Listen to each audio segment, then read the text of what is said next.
The Red Sox are finally starting to get some much needed reinforcements.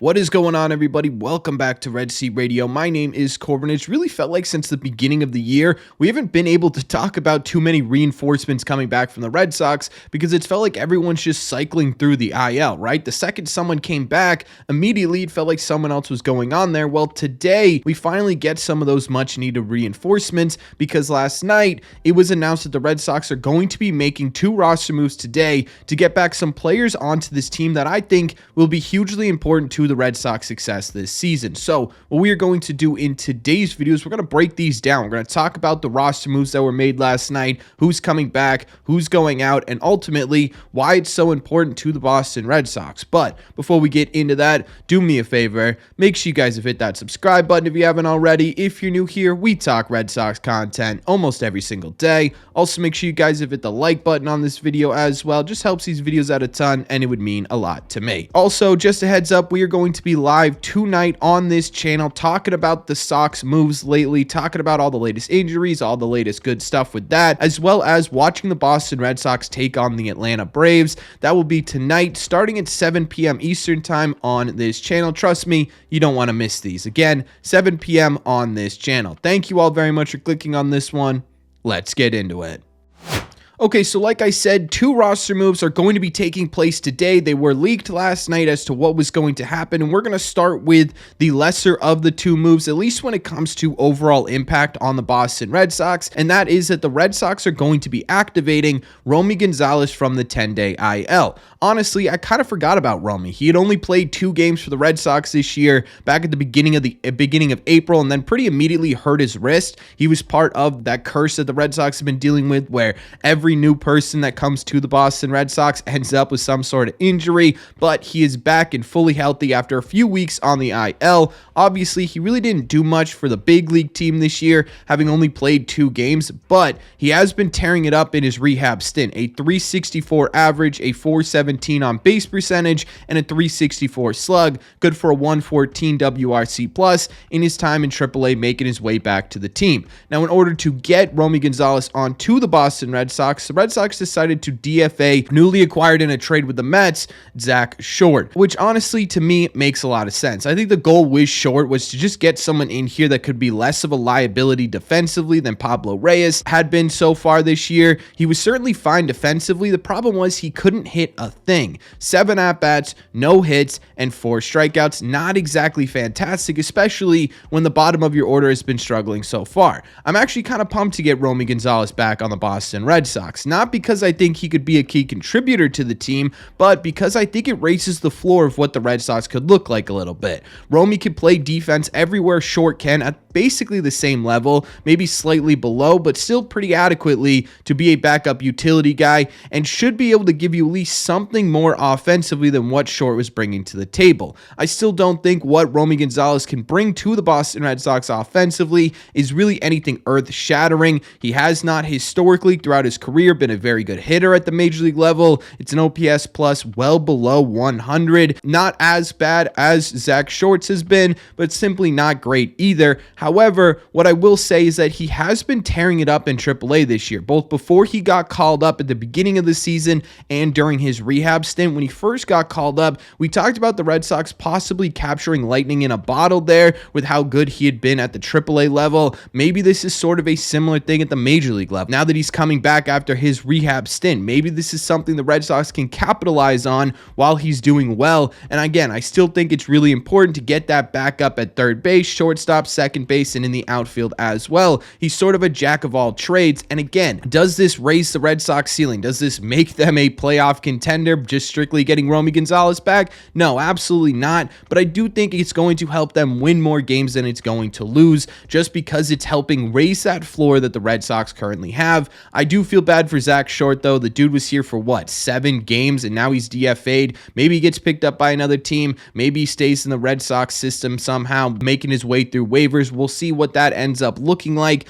But either way, again, the first move, probably in my opinion, a lesser important move, is to have Romy Gonzalez activated and Zack Short DFA'd. I ultimately think one of the big things about this is just simply the Red Sox getting healthy, right? You're starting to see players trickle their way back in. Rob Refsnyder, Vaughn Grissom, now Romy Gonzalez. Instead of having guys constantly go into the IL, you're starting to have guys constantly come back, which is always a good trend. But again, this is sort of the lesser of the two moves, and there's another move the Red Sox are planning on making today that I think will be hugely important to this team's success. So let's break that down as well. The other move that was announced last night, not officially made yet, but is going to be made today, is the Red Sox activating Nick Pivetta off the 15-day IL. Now, for those of you who may not remember, Nick Pivetta went on to the 15-day IL all the way back on opening day with a right elbow strain. I totally forget which part of the elbow he strained, but either way, it was an elbow strain. Everyone was worried. Turns out it wasn't as big of a strain as we initially thought it was going to be, which is absolutely fantastic news. He will be back in action with the Boston Red Sox tonight, starting tonight's game, and thank God of that. The Red Sox bullpen can only take so much. I think they were bound to crack eventually, and it feels awesome to start getting some reinforcements back in here for the Red Sox. And with Nick Pivetta specifically, coming back is obviously going to be a major impact on this team's success. He was looking absolutely incredible to start the year. He only got 2 starts in before landing on the IL, but in those 2 starts, he had a 0.82 ERA with a 2.23 FIP and a 521 ERA plus in those 2 starts. Kind of hard to take anything of note out of those because the sample size is so low,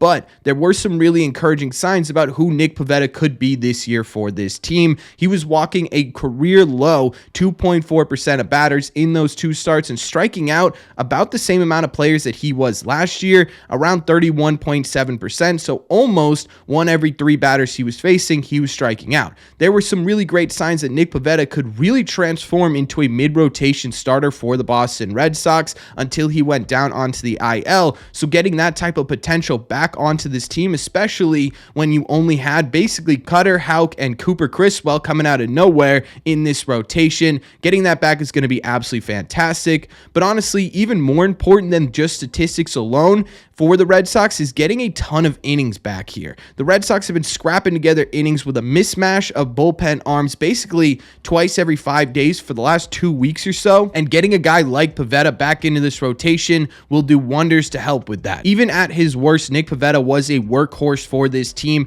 able to give you innings, able to give you starts. Obviously, he probably isn't going to be able to give you those 6-7 inning outings that we were seeing at the beginning of the year right away. He's probably going to take at least a couple of starts to build himself back up a little bit. Getting some stability back into this rotation is going to be absolutely massive. It's basically what we've been waiting for the Red Sox to do over the past couple of weeks, right? It's basically been, okay, just tread water until you can get your rotation back and healthy. Well, they've been treading water, and now their rotation's starting to come back healthy. Now, obviously, to fit Nick Pivetta onto the 26-man roster, someone had to go, and that person was Naoyuki Uwasawa, who has been optioned down to AAA. Honestly, I think this is the correct move. Uwasawa really didn't look too terrible at the major league level. It was a 2.24 ERA in 4 innings. His last outing really didn't look fantastic, but I do think there is some potential there. What that ends up being, honestly, I don't know. I really think he's just still trying to get accustomed to Major League Baseball. Sometimes it takes more time for that than others, and I'm curious as to what they're going to work on him with in AAA while he's down there. I think he's been throwing a lot of splitters. That's sort of a new pitch into his arsenal. I'm wondering if they're going to have him really hone in on that in AAA. I would assume they are. Obviously, throwing more strikes is going to be ultra vital to his success as well. But again, I do think this is the right move to get Nick Pivetta back onto this team. And honestly, I would have optioned just about anyone in that bullpen just to get Nick Pivetta back into this rotation. So it feels good to have him in here. Overall, taking a look at both of these moves as a whole, I think the big takeaway here is that the Boston Red Sox are getting a bit healthier. Over the past few weeks, it's really felt like that's been an impossible task. The Red Sox getting healthy seems like a foreign language to me right now. It really feels like something that would never happen, but it is happening with this team. You get Romy, you get Nick Pivetta back today. You're getting Brian Bayo back Saturday, most likely, according to Alex Spear.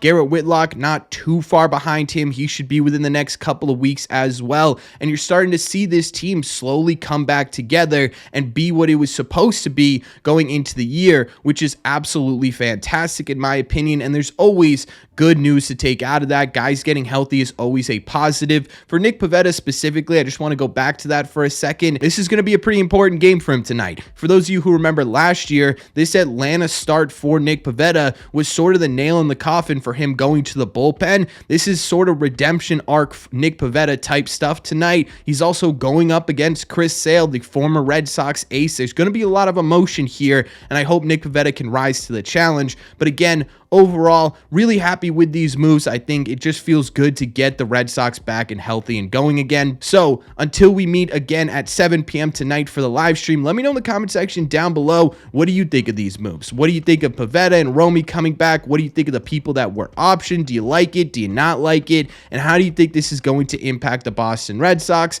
Let me know all your thoughts on the latest Red Sox roster moves in the comment section down below. As always, if you made it to the end of this video, do me a favor. Make sure you guys have hit that subscribe button if you haven't already. If you're new here, we talk Red Sox content almost every single day. Also, make sure you guys have hit the like button on this video as well. Just helps these videos out a ton, and it would mean a lot to me. Don't forget, one more time, 7 p.m. Eastern time on this channel tonight to watch the game and talk Sox with all of you. Thank you all very much for clicking on this one, and I will see you in the red seats.